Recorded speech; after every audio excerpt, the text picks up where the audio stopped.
നേരത്തെ ഭാര്യയെക്കുറിച്ചായിരുന്നു, ഇപ്പം മെല്ലെ മകളിലേക്ക് എത്തിയിട്ടുണ്ട്. എനിക്കൊരു മാനസിക കുലുക്കം ഉണ്ടാവില്ല. ഞാൻ പരസ്യമായിട്ടൊരു യോഗത്തിൽ പറഞ്ഞല്ലോ, കാര്യങ്ങൾ പറയാനാണോ ഈ സഭാവേദി ഉപയോഗിക്കുന്നത്? വെറുതെ വീട്ടിൽ കഴിയുന്ന ആളെ വരെ എടുത്ത് ആക്ഷേപിക്കുന്ന നെയ്യാറുണ്ട്. തെറ്റ് ചെയ്തെങ്കിൽ മനസ്സമാധാനം ഉണ്ടാവും. ബാക്കിയെല്ലാം കേൾക്കുമ്പോഴും തെറ്റായ കാര്യങ്ങൾ നമ്മളെ പറയുന്നത് കേൾക്കുമ്പോൾ സർ ഭയം വേണ്ട, ജാഗ്രത മതി. ഇത്രയും വാദിക്കുമ്പോൾ തന്നെ നമുക്ക് മനസ്സിലാവും ഇവിടെ ആർക്കാ ഭയമെന്ന്.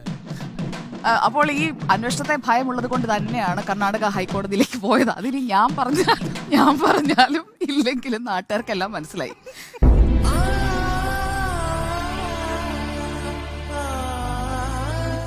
ഒന്നുമില്ല പറയാൻ, ഒന്നുമില്ല, ഒരു കാര്യം പറയാനില്ല, ഒരു പോയിന്റ് ഇല്ല. നിങ്ങളൊക്കെ ആരാ? ഞാൻ നിന്റെ തന്ത, ഇത് തള്ളേ കുഞ്ഞമ്മേ, ആ വിഷയത്തിൽ സാർ പോയിന്റ് എണ്ണിക്കോ. അന്വേഷണം സ്റ്റേ ചെയ്യണം എന്നുള്ളതാണ് വീണ വിജയന്റെ എക്സാലോജിക്ക്. വീണ വിജയൻ പറയുന്ന പറയട്ടെ സാർ, ഞാൻ തുടങ്ങുമ്പോഴേ സാർ ഇങ്ങനെ പേടിക്കുന്ന എന്തിനാ? ഇപ്പോഴും തനിക്ക് ഒരവസരം ബാക്കിയുണ്ട്. ഭീരുവായിട്ട് ജീവിക്കുന്നതിനേക്കാൾ ധീരനായിട്ട് മരിക്കുക. മുഖ്യമന്ത്രിയുടെ മകൾ വീണ വിജയന്റെ ഡോർമെന്റ് ആയ കമ്പനി എക്സാലോജിക്ക് ഈ ഒരു അന്വേഷണത്തിന് ആവശ്യമായ രേഖകൾ കൊടുക്കാൻ കഴിയില്ല എന്നുള്ളത് കൊണ്ട് തന്നെയാണ് ഈ SFIയുടെ അന്വേഷണം തടയണമെന്നാവശ്യപ്പെട്ടുകൊണ്ട് കർണാടക ഹൈക്കോടതിയെ സമീപിച്ചിരിക്കുന്നത്. അത് കൃത്യമായ നിയമോപദേശത്തിന്റെ അടിസ്ഥാനത്തിലാണ്. അതായത് വീണ വിജയന് നോട്ടീസ് നൽകാൻ പോവുകയാണ് SFIO. അത് തടയിടുന്നതിന് വേണ്ടിയാണ് കർണാടക ഹൈക്കോടതിയിലേക്ക് ഇന്ന് രാവിലെ ഓടിപ്പോയി ഹർജി കൊടുത്തിരിക്കുന്നത്. ഞാൻ പൂർത്തിയാക്കട്ടെ സാർ. രാജ്യസ്നേഹം വേണം, അറിയോ? ഷോക്ക് അടിക്കേണ്ട ടൈമായി. ഞാനിവിടെ പറയുന്നത് വീണ വിജയൻ, മുഖ്യമന്ത്രിയുടെ മകൾ വീണ വിജയന്റെ എക്സാലോജി കമ്പനിയെ കുറിച്ചാണ്. അതിൽ ഇതുവരെ ഒരു രേഖയും കൊടുക്കാൻ കഴിഞ്ഞിട്ടില്ല, അല്ലെങ്കിൽ ഒരു വിശദീകരണവും കൊടുക്കാൻ കഴിഞ്ഞിട്ടില്ല. അല്ലെങ്കിൽ വന്ന് നിഷേധിക്കട്ടെ, അപ്പോൾ ചോദ്യം ചെയ്യും, നോട്ടീസ് കൊടുക്കും എന്ന് കാണുമ്പോൾ തൊട്ടിപ്പുറത്തുള്ള, അതായത് എവിടെയാണോ താമസിക്കുന്നത് അതിന് തൊട്ടിപ്പുറത്തുള്ള KSIDCയിലേക്ക് SFIയുടെ 4 ഉദ്യോഗസ്ഥരങ്ങ് വന്നു കഴിഞ്ഞപ്പോഴേക്കും ഇളകിത്തെറിച്ചു. അങ്ങനെയാണ് കർണാടകയിലേക്ക് ഓടിയത്.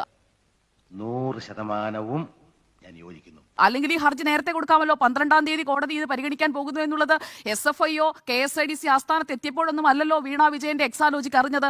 അപ്പോൾ CMRL ഓഹരി പങ്കാളിത്തമുള്ള കേരള വ്യവസായ വികസന കോർപ്പറേഷന്റെ KSIDCയുടെ ഓഫീസിൽ പരിശോധന നടത്തി. അപ്പോൾ അങ്ങനെയുള്ള കാര്യങ്ങളിലൊക്കെ കൃത്യമായ പരിശോധനകൾ നടക്കുന്നു. പിടിക്കപ്പെടുമെന്ന് മനസ്സിലായ ഘട്ടത്തിൽ ഒരു ഹർജിയുമായി പോയി എന്നുള്ളത് തന്നെയാണ് ഇതിൽ.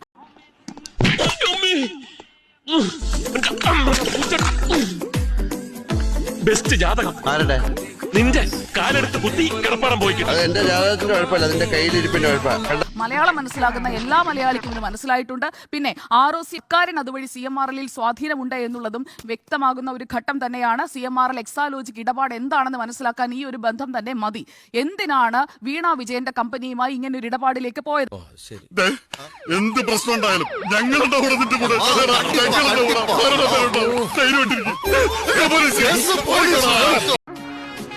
എന്റെ അമ്പലത്തറ ദേവി, ഈ തറവാട്ടിൽ ആദ്യമായിട്ടാണല്ലോ ഒരു പെൺകുട്ടി തലചുറ്റി വീഴുന്നത്. ഇപ്പോൾ ലഭിച്ച പെൻഷൻ തുക കൊണ്ടാണ് കമ്പനി തുടങ്ങിയതെന്നൊക്കെ നിയമസഭയിൽ പറഞ്ഞാലൊന്നും ഇതിന് മറുപടിയാകില്ല. അമ്മയുടെ 3 മാസത്തെ പെൻഷൻ തുക കൊണ്ട് IT കമ്പനി തുടങ്ങിയ പോലെയൊന്നും ഈ വാഹനം വാങ്ങിക്കാൻ പറ്റില്ല. നന്നായിട്ട് കഷ്ടപ്പെട്ട് ഉയർത്താൽ മാത്രമേ ഇതിന്റെ ടോപ്പ് എൻഡ് മോഡലൊക്കെ വാങ്ങിക്കാൻ പറ്റുകയുള്ളൂ എന്നുള്ളതാണ് ചുരുക്കത്തിൽ പറയേണ്ടത്. അപ്പൊ നമുക്കിനി പുറത്തൊരാൾ ഇത് അറിയുന്നതിന് മുമ്പ് ഒന്നുകിൽ ഈ വീടിന് തീ വെക്കുക, അല്ലെങ്കിൽ കൂട്ടത്തോടെ ആത്മഹത്യ ചെയ്യുക. ഈ കൈകൾ ശുദ്ധമാണ്, അതുകൊണ്ട് തന്നെയാണ് ആരുടെ മുന്നിലും പറയാൻ കഴിയും. അല്പം തല ഉയർത്തി തന്നെ പറയാൻ കഴിയും.